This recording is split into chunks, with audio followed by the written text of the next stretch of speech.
Galaxy వై1 గురించి తెలుసుకుందాం. ఈ గెలాక్సీ యొక్క పూర్తి పేరు MACS0416-Y1.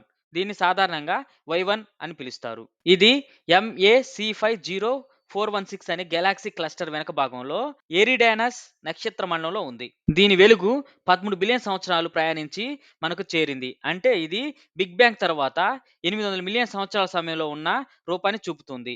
ఈ వై1 గెలాక్సీని Atacama large millimeter slash sub millimeter array టెలిస్కోప్ను ఉపయోగించి కనుగొన్నారు. ఏఎల్ఎంఏ ద్వారా కాస్మిక్ డస్ట్ యొక్క ఉష్ణోగ్రతను కొలిచారు. ఈ డస్ట్ కొత్తగా ఏర్పడుతున్న నక్షత్రాల వల్ల వేడిగా మారుతోంది. జేమ్స్ వెబ్ స్పేస్ టెలిస్కోప్ ఇది ఇన్ఫ్రారెడ్లోని వై1 ని డీప్ రెడ్ రంగులో గ్లో అవుతూ చూపించింది. వై1 గెలాక్సీ మిల్కీవే గెలాక్సీ కంటే 180 రెట్లు ఎక్కువగా నక్షత్రాలను రూపొందిస్తుంది. ఇది సూపర్ హీటెడ్ కాస్మిక్ డస్ట్తో నిండి ఉంది. ఇది నక్షత్రాల ఉత్పత్తిని తీవ్రంగా జరుపుతుందని సూచిస్తుంది.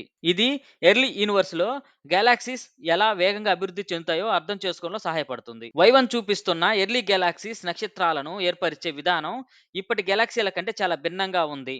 ఇలాంటి గెలాక్సీస్ ఇంకా చాలా ఉండవచ్చని శాస్త్రవేత్తలు భావిస్తున్నారు.